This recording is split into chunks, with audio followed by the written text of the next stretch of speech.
Hello guys, good morning, welcome back to my channel. সকালবেলা উঠে গেছি, এখন বাজে 6টা। তো 6টা বেজে গেছে। আমার অতিথিরা আমার ওয়েট করছে, তো ব্রাশ করে কাজে লেগে যাব, স্নান করব। স্নান করে তারপর রান্নার দিকে যাবো। আমার রান্না বসে গেছে, আজকে করবো চাল কুমড়ো কাটা হয়ে গেছে, চা হয়ে গেছে। এখন সকাল সকাল দুজনে 2 কাপ চা খাওয়া হয়। বরমশাই সকালবেলা পুরো রেডি, স্নান ঠান করে। তাকে যে একটু ব্লগ বানাবো তার উপায় নেই, একেবারে খালি গায়ে বসে থাকে। তো চা রেডি, এখন চা খাওয়া। সমস্ত কিছু গোছগাছ করছে, কারণ কালকে প্রোগ্রাম ছিল ওদের।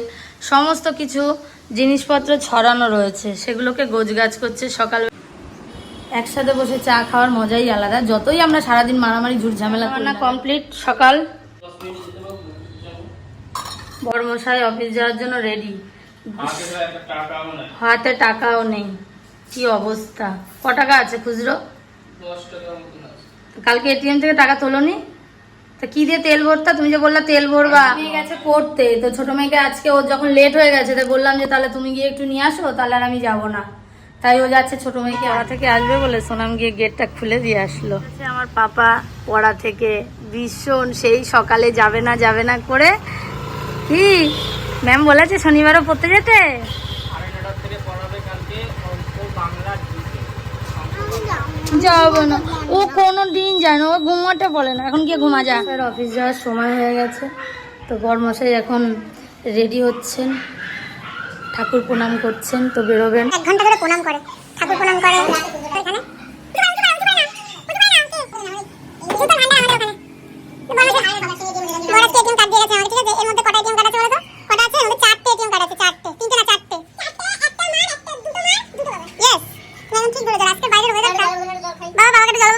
বাইরের ওয়েদারটা কিন্তু সত্যি কথা বলতে সুন্দর। আমরা আজকে কোথাও আমার গণেশ, দেখো আমার গণপতি বাপ্পা বসে থাকেন লাড্ডু খেতে। আর ওই যে আমার গোপু সোনা বসে, এখন ওরা পুজো দেবে, মানে আমার বড় মেয়ে এখন পুজো দেবে। কি বলো? দেখো, তোমরা তো কেউ জানো না আমি কি প্রাইজ ম্যাচ পেয়েছি নাকি জগদ্ধাত্রী পুজোতে। প্রাইজ তো পাবোই। হ্যাঁ, একটু দূরে ছাড়ো। চলে যাওয়ার পরে আমরা 3 জন, খাতিরটা দেখো শুধু। স্কুলের জন্য ছোট মেয়েকে রেডি করে বেরোচ্ছে বনুকে স্কুলে দিতে। দাঁড়িয়ে আছি, দৌড়ে যা ওদিকে ওদিকে।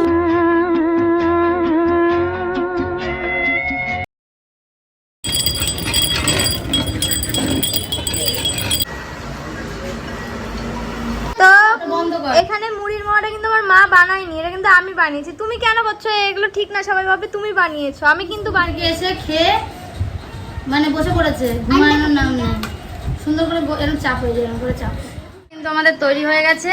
মোয়াটাকে একটু দেখাই সুন্দর করে। এই দেখো, এই মোয়াগুলো কিন্তু অনেক বড় বড় হয়েছে, ঠিক আছে, কিন্তু ভিডিও তো ছোট ছোট লাগছে। এই যে আমার মোয়া রেসিপির নায়িকা। আর আমার মেয়ে তো খেয়ে সেই স্কুল থেকে এসে মোবাইল দেখছে, টিভি দেখছে, ঠিক আছে। একবার শুচ্ছে, একবার উঠছে। ঘড়ির কাঁটায় বেজে গেছে এখন সন্ধ্যা 6টা, এখনো টিভি চলছে। এবার টিভিটা সুইচের অফ কর, নাহলে এবার আমি উঠতে বাধ্য হব। কিন্তু বলে ওরে বাবা রে, এটা বন্ধ কর। সন্ধ্যা গেছে, সন্ধ্যা দিয়ে পড়তে বসতে হবে।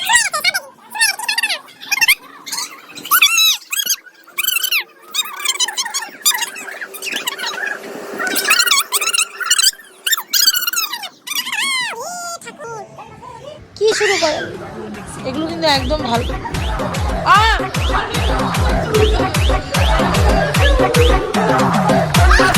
দেখো দেখো দেখো,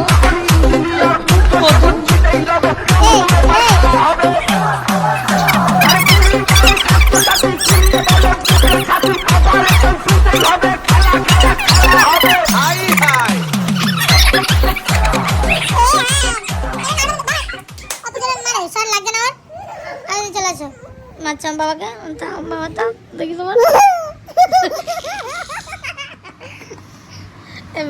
সেই সকালে বেরিয়েছিল আর এখন ঢুকলো আমার বর। অনেক কষ্ট হয়ে গেছে, এখন জামা প্যান্ট চেঞ্জ করবে, তারপর আমি সুন্দর করে একটা চা বানিয়ে দেবো। আর আমার বর আমার হাতে চা খেয়ে পুরো শান্তি হয়ে যাবে মনে। দোকান থেকে আসছে, কই দোকান কিন্তু বেশি দূরে না। হ্যাঁ, ওই যে লোকটা দাঁড়িয়ে আছে ওখানে, এই যে দেখা যাচ্ছে। দেখো কি নিয়ে এসছি দেখি। প্যাকেটের ওগুলো পাসনি, মানে নিজের খাবার এলাম তো আমি খাবো না। ওর নিজের সব খাবারগুলো নিয়ে এসছে। আমি ওকে বললাম চানাচুর আনতে, ও 15 টাকা একাই খেয়ে এসছে। তোকে তো বললাম তুই 15 টাকা একা খাবি, তুই 10 টাকা খাবি, ওকে দিলা কেন তুমি? এই দেখো 15 টাকার খাবার নিজে নিয়ে চলে এসছে। আমার পুটুর জন্য সন্ধ্যাবেলা দুধ গরম হয়ে গেছে, আমার পুটু এখন দুধ খাবে। পুটুকে দেখবে, পুটু দুধ খাবে, দেখেছো? ওরে বাবা, তোমার খিদে পেয়েছে? সন্ধ্যাবেলা সোনাম বানিয়েছিল মুড়ির মোয়া, সেই মোয়া, চা, মুড়ি, চানাচুর টিফিন হচ্ছে। তার বাবা চলে এসেছে। এখন সন্ধ্যাবেলা যায় না, এখন 8টা বেজে গেছে। তো আমাদের রেগুলার 8টার সময়ই টিফিন হয়, কারণ আমার বর আসে আর আমার ছোট সারাদিন কিছু না কিছু এটা কি করলি? ও সারাদিন কিছু না কিছু করে বেড়াচ্ছে। তো আমরা এরকম ভাবে বেশ সন্ধ্যাবেলা সবাই মিলে টিফিন করি একসাথে। কখনো ওরা পড়তে যায়, ওরা এখন সকালে পড়া থাকে, রাতে পড়া থাকে না। এই হচ্ছে সকালবেলা পড়তে হয়, রাতের বেলা এখন আর পড়তে হয় না। তো রাত এখন অনেক হয়ে গেছে, আমি এখন রান্না করতে যাব। আর অনেক বাজার এনেছে, তো এখন গোছাতে হবে, সমস্ত কিছু গুছিয়ে টুছিয়ে রান্না করতে যাব। আর আমার ভিডিওটা যদি ভালো লেগে থাকে তোমাদের, অবশ্যই একটা লাইক করবে, একটা কমেন্ট করবে, একটা শেয়ার করবে, আর সাবস্ক্রাইব করতে কিন্তু ভুলবে।